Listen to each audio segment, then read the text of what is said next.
علیم خان صاحب نجکاری اور آج پوائنٹ آ گیا جی آپ کا. وہ خوش نصیب ہیں کہ آپ کو تو کوئی وزیر پسند ہی نہیں آ رہا آخری سن لیجیے, بڑا مزے کا ایک پوائنٹ ہے, بڑے مزے کا ایک پوائنٹ ہے. آج چیمہ صاحب پی ڈی ایم 1 میں بھی تھے, نگران حکومت میں بھی تھے, پی ڈی ایم 2 میں بھی ہیں, اور اقتصادی امور ہمارے دیکھیں گے. اب ہم لٹے پٹے گئے ہیں بھائی. جویل لطیف صاحب کو کسی مخصوص نشست سے ایم این اے بناؤ, ان کو ادھر بھجواؤ تاکہ ہماری یہ ایم این اے بن بھی جائے نا, پورا پنڈ بھی وہ ہے نا مر جائے, میاں صاحب نے حکومت میں نہیں آنا. اب یہ میں دونوں میاں صاحب کی بات کر رہا ہوں. اس وقت یہ الیکشنز کا سارا ماحول بنا تھا, نواز شریف صاحب تشریف لائے تھے. ایک بہت سے لوگوں کو امید تھی کہ ایک نیشنل لیول کی لیڈرشپ ہے. چلیں عمران خان تو خیر اپنی حرکتوں کی وجہ سے اندر پہنچ گئے, تو ایک دوسری نیشنل لیول کی لیڈرشپ نواز شریف صاحب کی ہے. لیکن میاں جاوید لطیف صاحب, میاں صاحب کے لیے رزلٹ ان ایکسپیکٹڈ تھا, ڈس اپوائنٹنگ تھا. ابھی جو سارا گورنمنٹ جس طرح چل رہی ہے, جس طرح کی بنی ہے فارمیشن, مطلب اس میں مزید کیا کہنا, آپ خود بھی مان رہے ہیں کہ آپ کی سادہ اکثریت ہی نہیں تھی, حکومت نظر ہی نہیں آ رہی. تو اس میں نواز شریف صاحب کیا سوچتے ہوں گے, یا کیا اگر آپ کی ان سے ملاقاتیں ہوئی ہوں یا ملاقات ہوئی ہو, واٹ از ہز ٹیک؟ ان کا کوئی رول اب رہ گیا ہے پلے کرنے کے لیے سیاست کے اندر؟ حالانکہ میں تو چاہتا ہوں ان کا ہو, ہی از اے ویری ایکسپیرینس. جی سر, جی سر. کامران اگر اجازت دیں تو جو تیسرے ہمارے گیسٹ ہیں انہوں نے فرمایا تھا کہ تاجر, سارے تاجروں کے بارے میں میں معذرت سے ذرا کہوں گا کہ سارے تاجر ایک جیسے نہیں, اس میں کچھ گنجائش نکال لیں. دوسری بات انہوں نے کی, آپ نے شاید کی, کہ بات چیت کا راستہ جو شہباز شریف حکومت بنی تو ان کو فوری طور پہ شروع کرنا چاہیے تھا. میں نے نہیں کی, جیل کے قیدی کے ساتھ بھٹی صاحب نے کی, اور وہ تیسرے جو بھٹی, جی ایسا ہی ہوگا. دوسرا جی میری گزارش ہے کہ شاید یہ بھول رہے ہیں, 2018 میں جب عمران خان حکومت میں تھے تو سب سے پہلے آفر تمام سیاسی جماعتوں نے کی, جو کہہ رہی تھیں کہ انتخابات میں دھاندلی ہوئی, مگر اس کے باوجود وہ کہہ رہے تھے کہ آئیں بیٹھ کے بات کریں تاکہ معیشت کو, پاکستان کو دیگر جو چیلنجز ہیں. اب آپ جیتے ہوئے اب آپ آفر کر سکتے ہیں, وہ یہ کہنا چاہ رہے ہیں. جی فرمائیں میاں صاحب. اچھا ایک سیکنڈ, میرے بھائی بات سن لیں. ہارا ہوا آفر کر رہا تھا مگر جیتا ہوا آفر قبول کرنے کو تیار نہیں تھا. یہ بھی ذرا ذہن میں ضرور رکھ لیا کریں.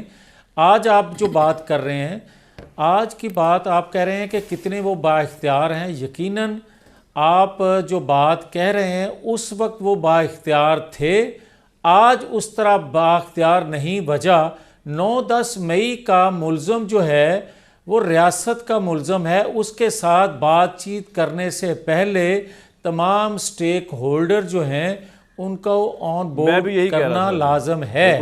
یہ ذہن میں رہنی چاہیے. بالکل ٹھیک.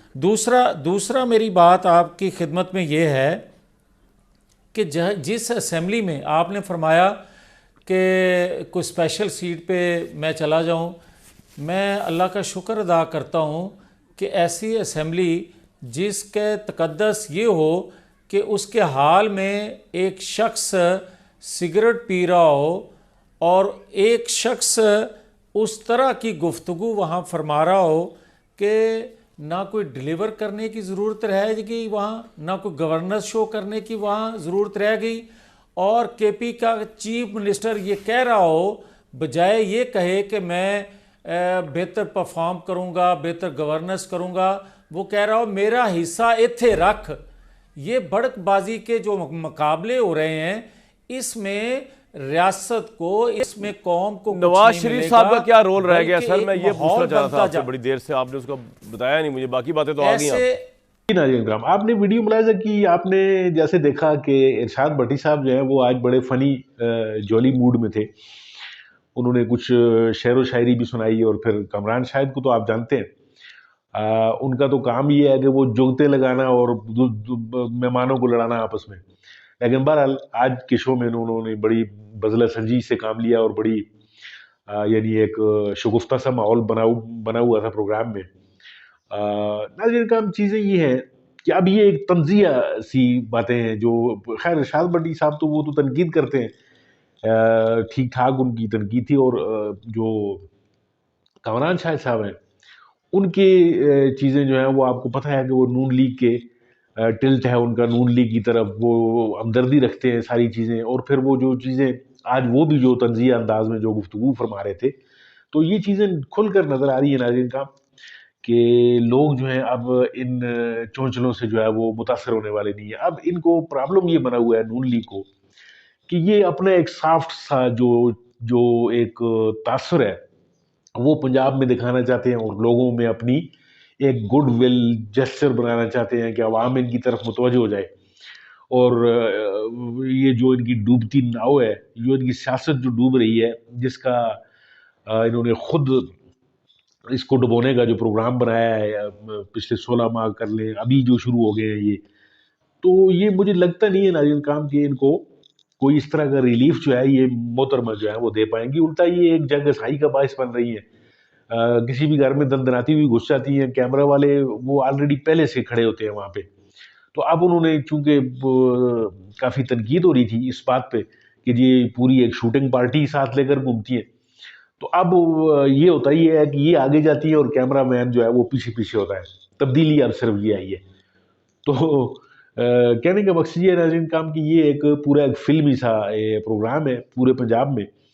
تو دیکھتے ہیں کہ یہ فلمی پروگرام جو ہے یہ کب تک چلے گا. اصل میں جو چیز، اور دوسرا وہ آٹے کے تھیلے، پھر اس کے اوپر وہ جو تھوبڑا رکھ کے جو ہے وہ ان کو دیا جا رہا ہے، تو اس مطلب یہ آٹے کے تھیلوں کو جو ہے وہ بھی وہ آپ نے کی ویڈیوز دیکھی ہوگی، وہ لوگ کہتے ہیں کہ جی یہ آٹے کے تھیلے بھی خدا نخواستہ اس سے کوئی مولوی صاحب سے کوئی یہ مسئلہ پوچھ رہا تھا کہ جی یہ نواز شریف صاحب ہیں، انہوں نے قوم کا پیسہ لوٹا ہوا ہے اور ان کی تصویر جو ہے وہ اگر کسی آٹے کے تھیلے پر ہو تو کیا وہ آٹا کھانا جو ہے وہ رمضان میں جائز ہے یا نہیں. یعنی اس طرح کی چیزیں بھی اب نکل کے سامنے آ رہی ہیں. کچھ دل جلے اس طرح کے بھی سوشل میڈیا پہ کچھ حرکتیں کرتے ہوئے نظر آتے ہیں. یعنی کہنے کا مقصد یہ ہے کہ عوام میں یعنی الٹا ان کا جو ہے وہ ایک مزاق بنتا ہوا نظر آ رہا ہے. تو دیکھتے ہیں یہ مزاق کب تک چلتا ہے. آپ بھی دیکھیے، میں بھی دیکھتا ہوں. ناظرین کا بہت بہت شکریہ ویڈیو دیکھنے کے لیے، آپ نے وقت نکالا. ملتے ہیں آپ کے ساتھ کسی اور نئی ویڈیو میں، کسی اور نئی موضوع کے ساتھ. تب تک کے لیے اللہ حافظ.